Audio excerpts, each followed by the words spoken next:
I'd like to remind you that even though we have entitled this section as What Can Go Wrong, of course, diseases can go wrong. So there are autoimmune diseases and there are immune deficiency syndromes. But in the hypersensitivity reactions, it's not necessarily wrong. It's a right thing. It's the way the body deals uh, with immune reactions. So let's talk about the classic four types of hypersensitivity reactions. And the first type is generally known as immediate hypersensitivity or an acute allergic reaction. In type 2, we have antibody-mediated hypersensitivity. Very often, antibodies attacking surfaces of cells, sometimes fixing complement. In the third type, it's what we call immune complex hypersensitivity. We have floating immune complexes consisting of antigens and antibodies, and they deposit in areas to cause damage. Often, this could be glomerular basement membrane or synovial cells. And in the fourth type of cell-mediated hypersensitivity, we can think of it in terms of a classic skin reaction to tuberculosis or hypersensitivity based purely on cellular reactions. In type 1, we have, by immediate, we mean seconds to minutes.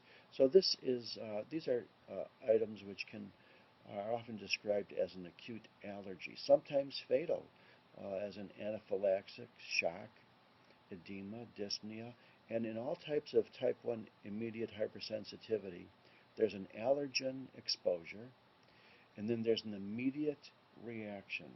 And often this consists in mast cell degranulation, vasodilatation, vascular leakage, and smooth muscle spasm.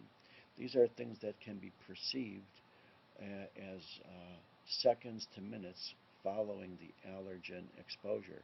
In a late phase, there may be some cellular infiltrates like neutrophils, T cells, and of course, classical eosinophils, which are regarded as the cellular infiltrate of allergies. In type 2 situations, we have antibodies attached to cell surfaces. Often, they can result in complement fixation if the sequence or cascade of complement proteins is triggered off following these antibodies attaching to cell surfaces. Often they can result in phagocytosis of the cell as well as a term called opsonization, which I can describe as basting the turkey or coating the cells or particles to get them ready for phagocytosis. In type 1 hypersensitivity, often the end result is lysis or destruction or breaking down of the cells by virtue of the antibodies fixing complement and now actually causing breaking of the cell membrane and therefore cell rupture and ultimately lysis or dissolving of the cell. In type 3 diseases, we have situations in which we have antibodies attacking cells directly. For example, in autoimmune hemolytic anemia, the older term, we have antibodies attacking the surface of red cells. In ITP, idiopathic thrombocytopenic purpura, we have antibodies attacking the surface of platelets. In Goodpasture syndrome, we have antibodies attacking type 4 collagen of glomerular basement membrane, causing a nephritis or renal failure, as well as antigens in the lung as well. In rheumatic fever, in myasthenia gravis, in Graves' disease, in pernicious anemia. These are all very, very clear-cut examples of antibodies attacking the body's own tissue, whether it's muscle, whether it's elements of the thyroid gland, or whether it's the body's intrinsic factor resulting in mal or no absorption of vitamin B12. In type 3 hypersensitivity diseases, we have immune complexes. What is an immune complex? An immune complex is a combination of an antigen and antibody, and the antigen is the body's own substance. Well, now that you have antibodies attacking body's own substance, where do they go?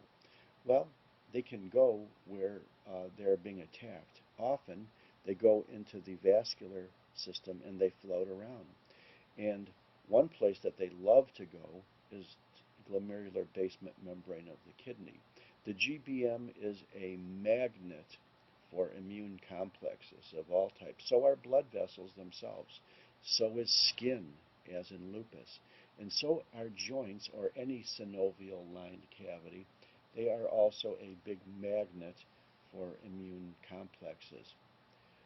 Common type 3 diseases is, first of all, the mother of all autoimmune diseases, lupus, or systemic lupus erythematosus, poly, also known as periarteritis nodosa, post-streptococcal glomerulonephritis, as well as some general systemic reactions.